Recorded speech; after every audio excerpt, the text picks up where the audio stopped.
Okay, I hope everything is pretty clear for today. I think it is. So today we're looking at phrasal verb opposites. This is the last part of the book that I'm going to release soon, and I don't think it's going to be done for Christmas time, unfortunately. It'll probably be finished in January. At the moment I've finished writing it, but I'm trying to put all of the pictures in because I want to put a lot of pictures in there to help draw out all the different shades of meaning that we get with phrasal verbs. So that will take a little bit longer, unfortunately. But the book is actually finished, and this is looking at the last chapter, which are opposites. There are lots of phrasal verbs that can be seen as opposites. Now, some of these are completely opposite, and some not so much. But I still think it's worth remembering them in groups like this. There's a lot that can be understood by putting them together into different groups. So firstly, we have a phrasal verb like put something together. And I think I've told you before that I enjoyed putting models together when I was young. A lot of kids enjoy putting Lego together, yeah, to make boats, planes, cars, whatever. So you can put something together, but you could also take something apart, and that would be the direct opposite. Put something together, take something apart, and you can see that one in my phrasal verbs videos with the illustrations at the beginning of all of these phrasal verb videos. But you could also say something fell apart, and that would mean fell to pieces. And so I hope you can see that that's also kind of opposing put something together and then it falls apart. Yeah, so unfortunately some of my models did fall apart over time. They were only held together, and there's another one which is pretty similar. They were only held together with glue. They were glued together. They were held together with glue. So it really is worth learning them in groups like this. You can also say that something came apart.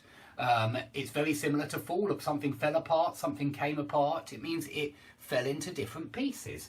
So those two are very synonymous, really. They mean almost the same thing.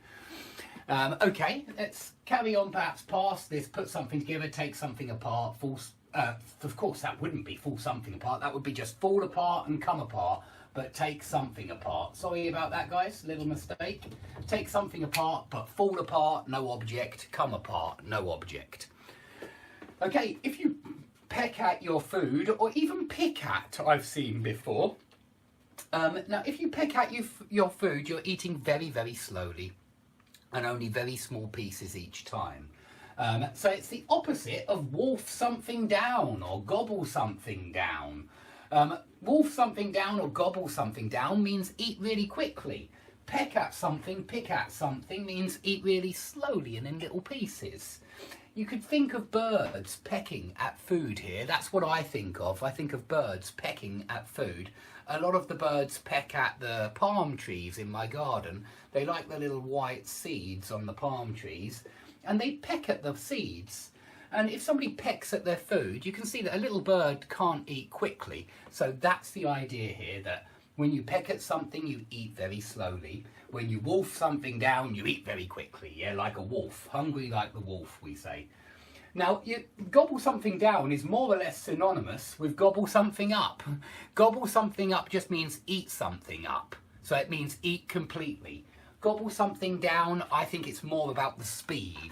That you do it very, very fast, and it goes down your into your stomach very quickly, so you gobble it down. Now, what about drinking slowly? Drinking slowly would be sipping at your beer or sipping at your Coca-Cola. You're drinking it very slowly in little sips, a sip. So we say sip at something, sip at a beer. But we can also gulp the beer down, and that means, you know, glug, glug, glug, glug, glug. It all goes down very quickly. So this would be slow, and this would be quick drinking. So gulp and sip are for drinking. Peck, pick, and wolf and gobble are for eating. Okay, I hope that's nice and clear. Okay, if you slack off, you're being lazy. You're not doing the work that you ought to be doing. So if you don't do your homework, your English homework, you're slacking off. You're not working hard. But there are other students that slave away. And that means they work very hard. Beaver away is another one which means work hard, but beaver away is positive. It has that positive meaning. And of course, working hard is often positive. So I like it when students beaver away. But slave away sounds negative. It's still working hard, but it sounds bad, doesn't it? Because you're a slave when you're slaving away. So it doesn't sound like a positive thing.